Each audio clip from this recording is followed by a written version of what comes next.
bonjour la famille. Merci beaucoup na babone nanga.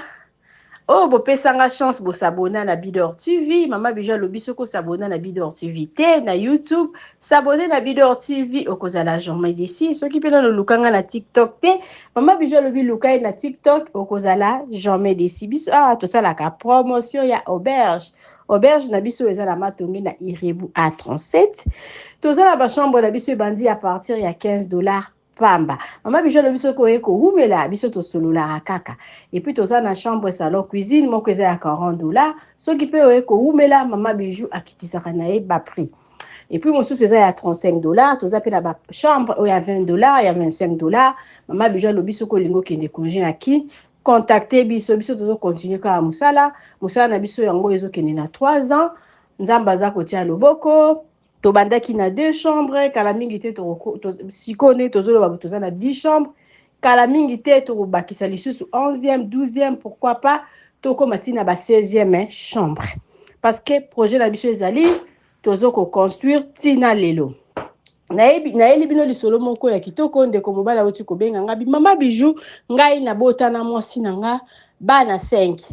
Nakuta ye na bana na ye misatu mais ndeko na ngai mwasi na ngai tina lelo azalaka amoureuse ya mobali na ye o abota na ye mwana liboso. Mama Bijou mobali na ye abota na ye mwana liboso azalaka na l'étranger nga azalanga na Congo nga la mwasi na awa, mais chaque fois soki mobali na ye wana auti poto mwasi na nga akende ke na hotel esika mobali wana azali alambelaka ye asalaka nyonso. Mama Bijou juste elingi koloba nini mwasi na umeli na ye na boti na ye bana ebele mais tina lelo atrompaka nga na papa ya mwana na ye ya liboso. Bandeko na ngai boyoki lisolo yo mtozo yo kanga elingi koloba nini parce que nga Mama Bijou na meki kotuna ba mituna ebele na yebite na opesaka baninga na ngai ya basi conseil.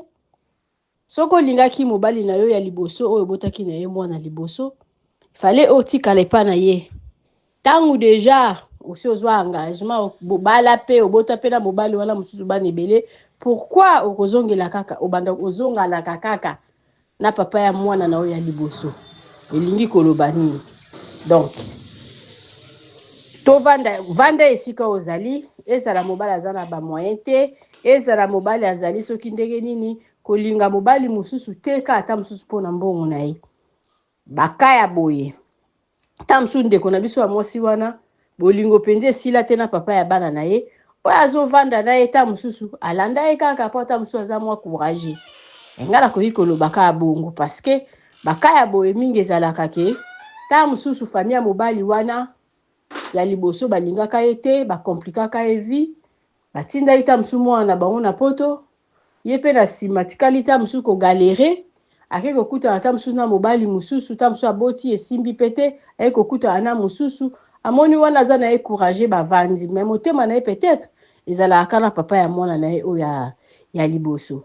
Donc bandeko nanga nayebi te yo muto yoki lisolo oyo soki pa na yo ekoki kolakisa nini parce que Mama Bijou ya tuninga alobi nanga apesinga tuninga kaka neti mwa conseil nga conseil na kopesa papa na biso ezali kaka bosi boboti na ye bana solola na ye otu na ye pourquoi trompaka yo tamso akoki fungoela yo vérité. Merci.